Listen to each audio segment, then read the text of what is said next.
I pour myself a coffee as my kids eat breakfast. Hunt for the car keys, remember their gym kits. In my kitchen, life remains beautifully mundane. I drink coffee while outside wildfires blaze. It feels like I'm inhaling smoke, but I can't put out the flames. So I do what I can from where I am, and I hope that it's enough.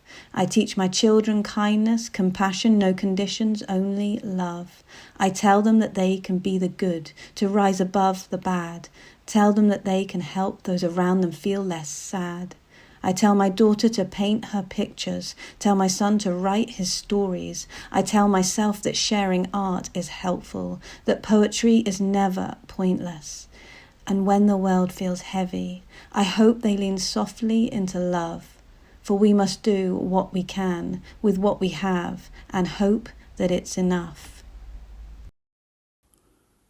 The trees are getting dressed again, and many getting blessed again, with blossom to impress again, now springtime's come around. Yet I will mourn the naked friends, who lined the hilltop end to end, whose skeletons in special blend conspire to make me happy. For often it takes less and more to touch the heart, make spirit soar, convey one to a sunny shore, to bask in sweet repose. But seasons will come round again, and driving home around that bend, their beauty will be stir again, and eyes will be in heaven. Her breath quickened, a little in, a little out, trying hard to find a rhythm. Anything to remind her body she knew how to do this. Eyes and nose pricked with salt. If she allowed it, would it ever stop? The relentless rain had broken the wildflower, its bent head facing down towards the grey, her yellow form out of shape, but still somehow searching for the blue. Where yesterday she stood tall, proud, today she has a new journey. Still beautiful, still searching. The rain will come again, she thought. That is a certainty. It may bend, it could break, but there is always beauty in the broken. So let the rain come, she thought, and let the world see what can be grown. As I reach that which I cling on to, I weep, for I know the journey made. For I alone feel the miles. I believe in my plea. I know that a desire in me finds a way that leads me to a place of belief, where all my dreams direct my chi towards life's motif, that there is hope. Safe path, little bird. May you arrive where you seek to, and fly with those known to you all of your way, perhaps all of your life. And if you do find yourself alone, lost, looking down upon unfamiliar ground, please remember the miracle of your senses, that your days are a life of shrouded importance. Fearless explorer, adventurer who took the path less travelled, you are a story all of your own, absorbing a journey that we might never know. Late February, and Marcus's Christmas tree is still up.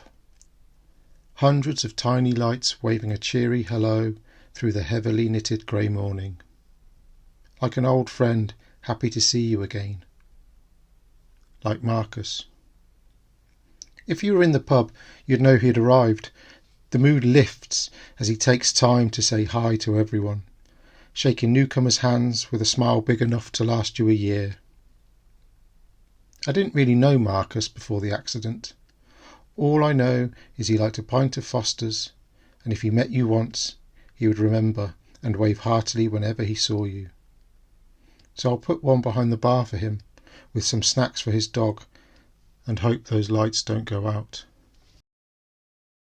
A glimmer, a shimmer, a ray of light, a desire, concealed or not, a precious wish, a priceless treasure, sometimes hidden at the end of a quest, a prize worshipped, a need fulfilled, ever present, even in the darkest of times. For without dark, there would be no light. Hope is light, so is ever present, the bottom of the box, almost overlooked, missed, forgotten. The more we remember, nourish and nurture, the greater the ray of hope will become. Let's make it blinding. She has become a church of unrestrained sovereignty. Enfolded in a thick plumage of sea-green tranquility, her whole heart is home to the alien awkwardness of flesh and bone, now at rest in the nest of belonging to no other. Glory lights the incense of her, every buried dream a slow burn in the thurible of each day, swinging sunrise to sunset, the final fragrance of hope, of being whole and complete, issuing from every pore, permeated by the one who will never leave. Hope is a forest wreathed in green. Nature breathes life in weary bones. Hope is a mountain opaline, a riot of sun on jagged stone. Hope is an anthem on display, overwhelms despair with glorious notes. Hope is a river, fears borne away, while faith and courage float. Today, I chose me. An hour to focus on putting pen to paper to see what is possible when I allow time and space for creativity. For years now, writing has consisted of hastily typing in a phone notes app words which come to me in the dead of night, unbidden, unprompted. But if I carve room for growth, enable opportunities for inspiration, and witness what pours from me onto the page, maybe I can let myself fly.